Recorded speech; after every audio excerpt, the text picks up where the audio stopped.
So hello everyone, एक important development हुआ है। और डेवलपमेंट ये है कि हमने एक ऐसी मिसाइल डेवलप की है जो कि कहीं ना कहीं पाकिस्तान और चाइना को टेंशन दे सकती है और आखिरकार दे भी रही होगी। पहले तो ब्रह्मोस मिसाइल थी, ये बहुत इम्पॉर्टेंट मिसाइल है जो कि एक क्रूज़ मिसाइल है। और जब इंडिया पाकिस्तान का कन्फ्लिक्ट हुआ था तो इस मिसाइल का कई रिपोर्ट्स कहते हैं कि इस मिसाइल का उपयोग भी किया गया था, जिसके माध्यम से जो पाकिस्तान के बेसिस हैं उनका खात्मा किया गया था या उस पर टारगेट किया गया था। अब जो ये नई मिसाइल डेवलप हुई है ये बहुत ज़्यादा पावरफुल है इन कंपैरिजन टू ब्रह्मोस। तो ये मिसाइल क्या है, इसकी कैपेबिलिटी कैसे है, और ये ब्रह्मोस के कंपैरिजन क्यों बेटर है, क्या ये न्यूक्लियर कैपेबिलिटी है इसकी, क्या ये जो न्यूक्लियर वेपन है इसको भी ये मिसाइल ले जा सकती है, तो इस सभी बातों पर हम लोग चर्चा करेंगे। तो एक बहुत इंपॉर्टेंट टॉपिक है। So this session is presented by me, my name is Saurabh Pandey. तो जिस मिसाइल की हम बात कर रहे हैं या जिसके बारे में हम डिस्कस कर रहे हैं, ये K6 हाइपरसोनिक मिसाइल है।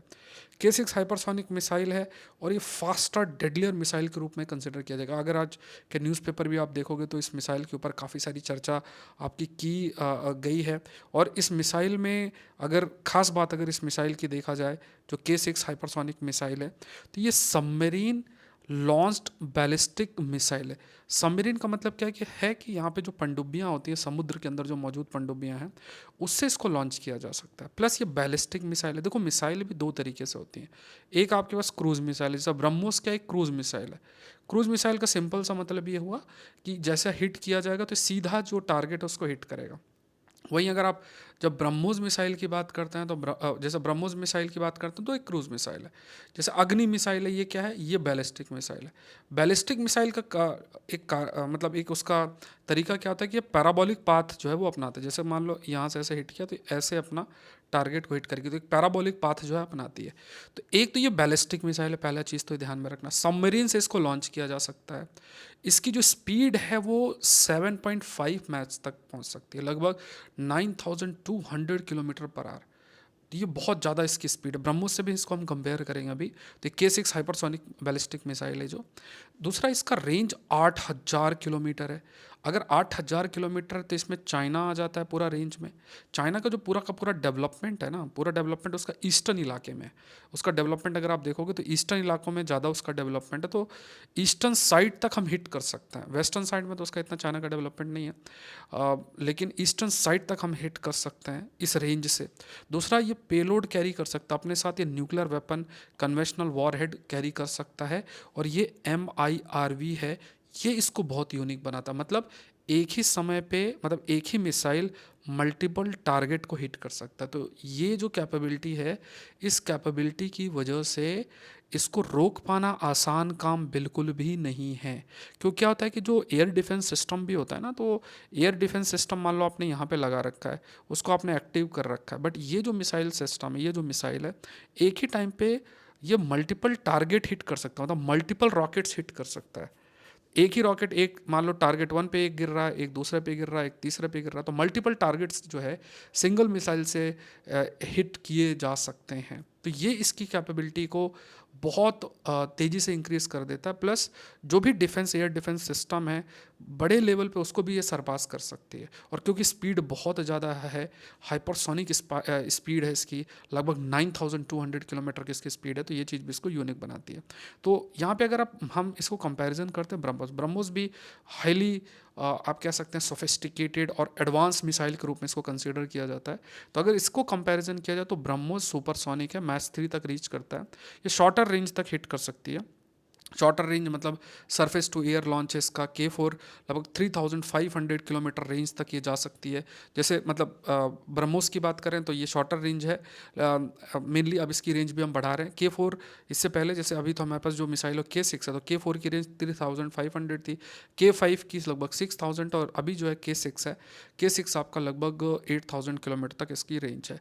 ब्रह्मोस मिसाइल, जैसा कहा गया कि जो स्पीड के कंपैरिजन भी अगर K6 बात करें तो ब्रह्मोस मिसाइल से फार बेटर है। अब जिस टाइप से हम लाइक इंडिया जो एक तरीके से MCT जो मिसाइल से रिलेटेड जो कन्वेंशन टेक्नोलॉजी जो एग्रीमेंट है, तो उसका हम लोग हिस्सा बन भी लाइक हम बन चुके हैं। तो इसके बाद ब्रह्मोस जो है रशिया के साथ डेवलप हम लोग कर भी रहे हैं। तो उसके बाद क्या है कि जो रेंज है ब्रह्मोस की वो फर्दर इंक्रीज़ की जाएगी। अभी तो रेंज इतनी अधिक नहीं है। फर्दर जो नई ब्रह्मोस मिसाइल्स आएंगी तो उनका रेंज में भी 1000 और उसके बियॉन्ड किलोमीटर तक हिट किया जा सके। अभी देखो अग्नि 5 जो है ये land based inter continental ballistic missile है।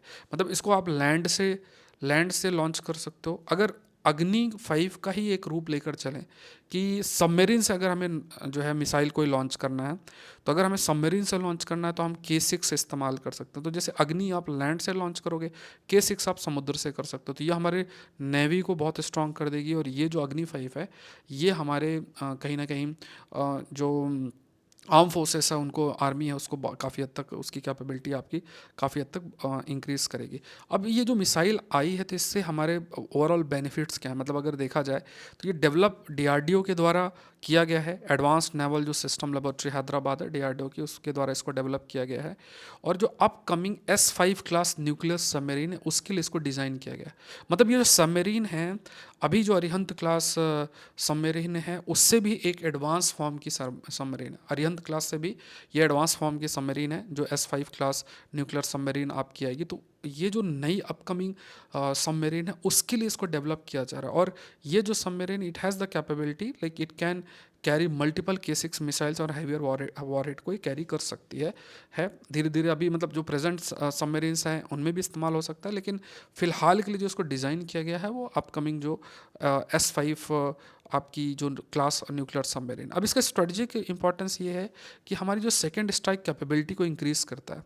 सेकंड स्ट्राइक कैपेबिलिटी का मतलब है कि मान लो किसी देश ने हम पर हिट किया, न्यूक्लियर वेपन से हिट किया या किसी भी तरीके से हिट किया, तो जो दोबारा हमें चांस मिलता है उसको उसमें हम इसका इस्तेमाल कर सकते हैं। और ये जो भी दुश्मन है, मान लो मेनली हमारे लिए तो चाइना जैसा जो देश है वो एक बड़ा एक चैलेंज रहता है। चाइना पाकिस्तान जो दोनों एनिमी कंट्री हैं भारत के लिए, तो वो एक चैलेंजिंग रहता है।